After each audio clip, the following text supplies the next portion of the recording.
Hi everyone, welcome back. Today I'm going to show you my favourite products of 2010. Now these products haven't necessarily come out this year, they might have been, released the year before or whatever, but I discovered them for myself this year, so they go into that category of favourite products of the year. So I'm going to start with my daily routine, which obviously starts in the shower.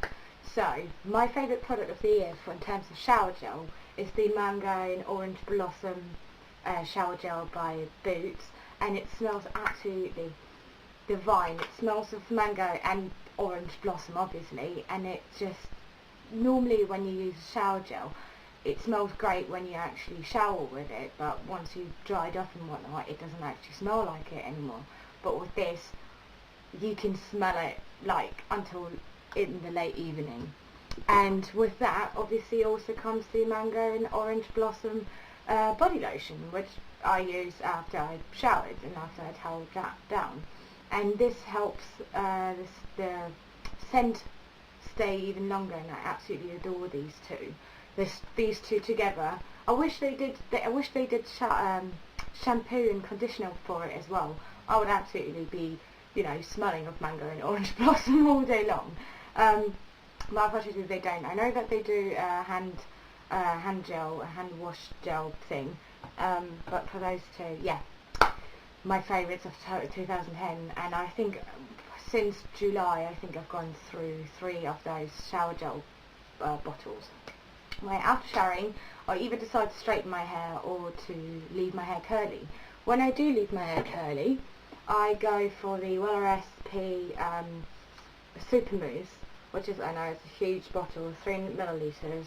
My boyfriend got that for me, so I don't actually know where he got it from, but it's great because it doesn't make my hair feel crunchy when I crunch it up and when it dries down. It's just natural flowing curls, so that's my favourite product of the year when it comes to hair styling for curls. Now, I decide to straighten my hair quite a lot because my hair is quite short, so with curls it doesn't look too great.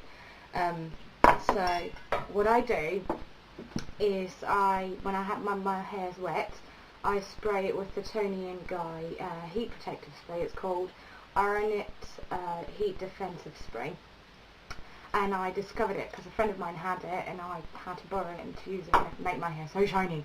It was amazing. So yeah, I use that and then I blow dry and I straighten and whatever, and once that's done and I have short hair and I kind of have a bob thing going on, I use the Garnier Fructis style in surf hair, and I just use a tiny bit of product and just go through my hair with that and make it a bit bigger and a bit into my face and whatnot, and yeah, and it actually stays put.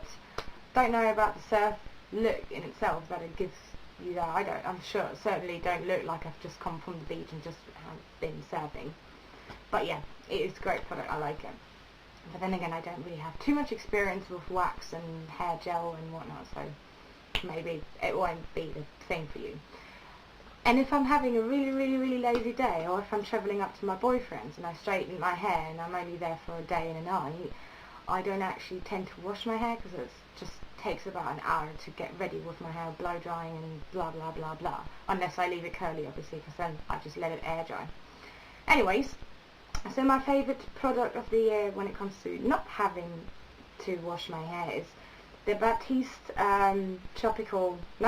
blush dry shampoo, which you just shake and then you just spray it all over your hair and then you just comb it or brush it or whatever to spread the product, and then you just take a towel and just rub it off, and it smells delicious. I mean, it's I can't tell you, my nose is blocked. I know that it smells delicious, but I can't tell you what it is. It just smells of flowers and I think that's great. So I use that when I'm really having a lazy day. So once I've got my hair done, I normally start doing pardon me, my makeup. But before I do that, I actually use my Reynard, I don't know if you can see that, Reynard antibacterial spray. Now I don't like gels too much because sometimes I get too much, sometimes I get too little, my hand gets sticky, whatever. I actually got these from my colleagues at a health fair that we did, and you just spray it on your hands and you just rub it and it smells It smells quite nice actually. Again, I can't really smell it, but it smells quite nice, and it's got aloe vera and vitamin E, so very good for your hands. So I use that, spray it all over my hands, and then I start doing my makeup.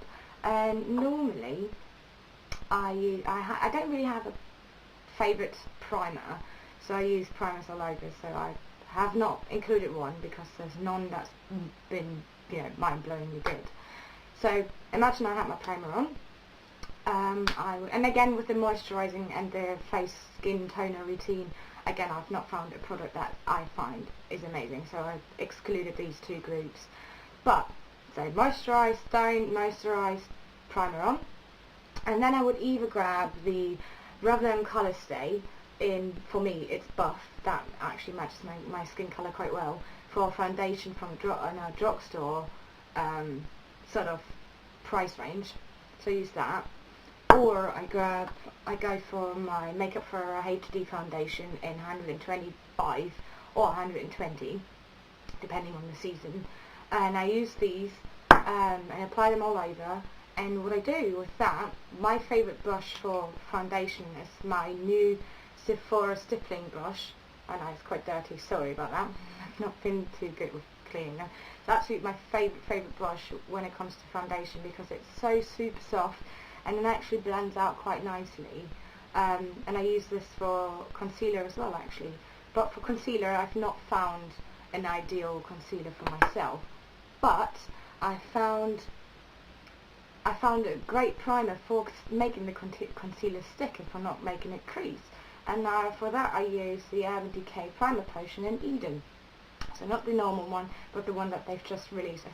I got it from the Urban Decay Black Palette, I think I got that with. And I thought to myself, well, if it's so great on the lids, or supposedly so great on the lids, because this is my first Urban Decay Primer Potion, I might as well use it under the eyes and see how that goes, because my concealers normally crease quite quickly.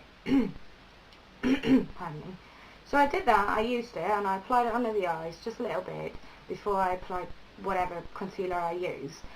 And it actually works. It actually really works. So top notch for this product. I'm really glad that I got this, and I will buy the normal size once I've run out of this.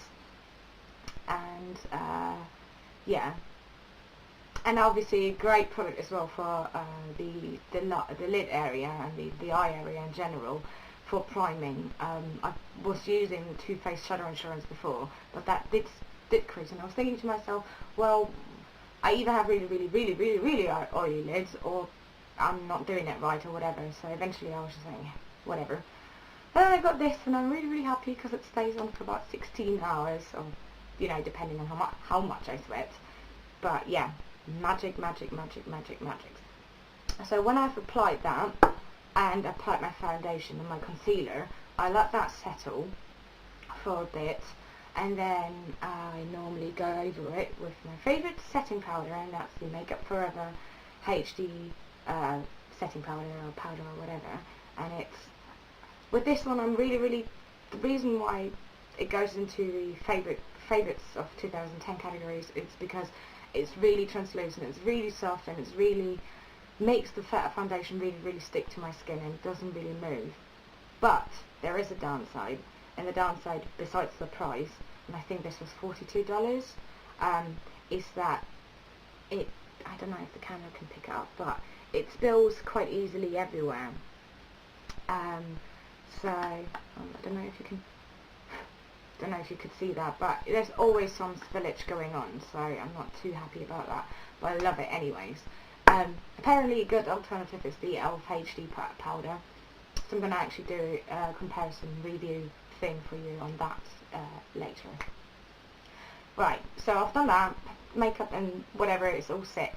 So normally I start doing my eye makeup, and for that I normally use either my crown brushes. Now these are only the two brushes that I have, but these are the two that I grab very regularly. So that one is a quite flat, fluffy brush, so I pack on the eyeshadow with that. And this I use for eyeliner. Now I normally use an angled brush for eyeliner. Sometimes I feel like using the pointed ones. So crown brushes, super cheap and actually really, really good quality, so I love that brand and I love those brushes. Then obviously Sigma brushes. I've got, this one is the 239, which is similar. Well, this is the old edition, now they've changed their names, but this is the SS 239. And the Sigma brushes are great, and they're so cheap as well, so I'll grab one of those normally. Or I grab my e.l.f. brushes. This one is the crease brush, the crease blending brush, and again super cheap, so I use one of those normally. And then, now we're getting to the interesting category, which is my favourite category, is the eyeshadows. Normally, I find myself grabbing one of my sleek makeup palettes, and now I'm going to show you how many palettes I've got. Probably not going to be able to hold them. That's how many I've got. I fell in love with these. They are absolutely amazing. They're mineral based eyeshadows. The colour variety is great, the colour payoff is great, they stay on, they blend easy, they everything that you really want from an eyeshadow, and they're super cheap. I mean, you get 12 eyeshadows for about £6. So yeah, these are the standard ones that they always have, and that's the original, the Acid, the Storm, and the Sunset one. So I've got those four. And I've been using them quite a lot, pretty much in a lot of looks that I do. And then I bought myself their limited edition one. So this is the Circus one, the Bohemian one, I've got the Jewels one, I've got the Curious one, I've got the I believe Chaos one, Bad Girl, Good Girl, Sparkle. What else is missing? Oh, loads. So, so yeah, that's my go-to product of the year. This would be my favorite product of the year. Sleek makeup, absolutely amazing. So yeah, I use those, and if I'm having a really, really bad day and I just really want to go for a natural look, I actually go for the Urban Decay Naked Eye, because it comes with nice colours as it is, and you just, you know, you've got all of these colours, all these natural daytime sort of colours, so I use that when I'm having a lazy